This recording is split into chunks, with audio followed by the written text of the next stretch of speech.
Bismillahirrahmanirrahim. Assalamualaikum warahmatullahi wabarakatuh. Introduce myself. My name is Andi Husnul Hatimah Gates. I am from Group 2, including Jumarni and Nurulan Ramadhani. Okay, this time the material that I will bring is about predictive fidelity and responsive fidelity. Well, predictive fidelity. Predictive fidelity, it is usually responded in the form of correlation with some measure of success in the field or subject or of interest. Predictive fidelity shows the relationship between the test scores appointed by the test taker and conditions that will occur in the future. I think it's safe to have predictive fidelity if it has the ability to predict what will happen in the future. Oke, predictive fidelity ini biasanya dalam berbentuk kolerasi dengan beberapa ukuran keberhasilan yang di bidang atau subjek yang diminati.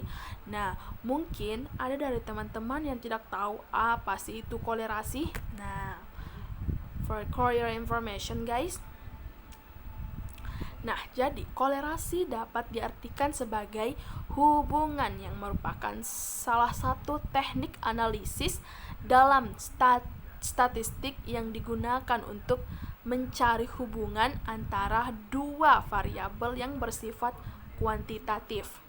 Nah, validitas prediktif ini menunjukkan hubungan antara nilai tes yang diperoleh peserta tes dengan kondisi yang akan terjadi di masa yang akan mendatang atau sesuatu hal yang dikatakan memiliki kemampuan untuk memprediksi apa yang akan terjadi di masa depan gitu.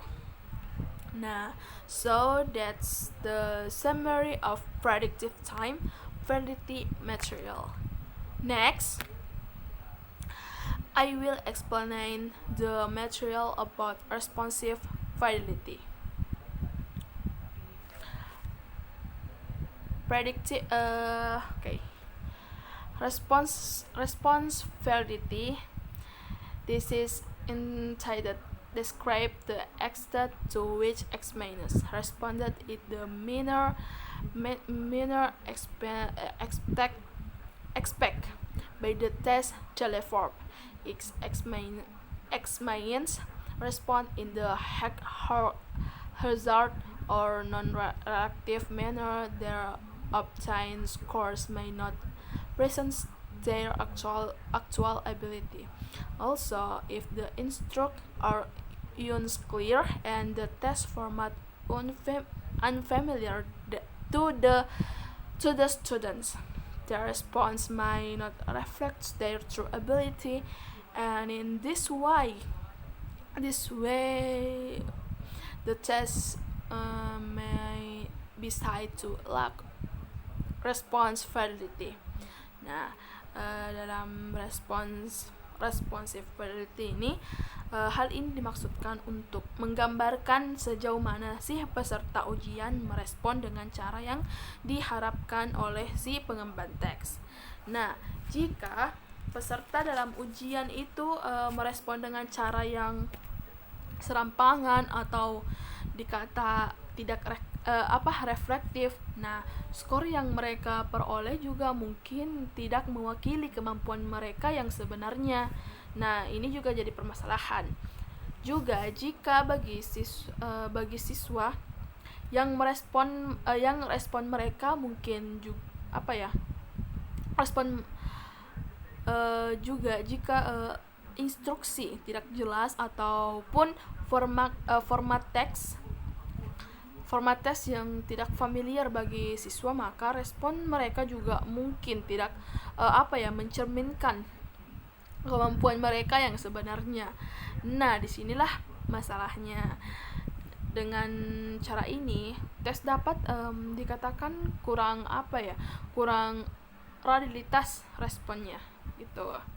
Nah, beberapa ancaman beberapa ancaman terhadap realitas teks adalah penerapan teksnya yang tidak valid, pemilihan konten yang tidak tepat, juga bisa kerjasama yang boleh dikata tidak sempurna dari peserta ujian, populasi referensi atau norma yang atau yang tidak tepat, pemilihan konten yang tidak tepat, kerjasama yang tidak sempurna dari peserta ujian, populasi referensi atau norma yang tidak tepat, pemilihan kriteria yang buruk, pemotongan sampel, dan juga penggunaan konstruksi yang tidak valid. Jadi itulah masalah-masalah yang ada di dalam response validity ini, respon-responnya gitu. Nah, maybe that's all for me. Thank you so much for paying attention to this material. A reference group 2 will close your material this time. Okay. Wallahul muwaffiq ila aqwamit thoriq. Wassalamualaikum warahmatullahi wabarakatuh.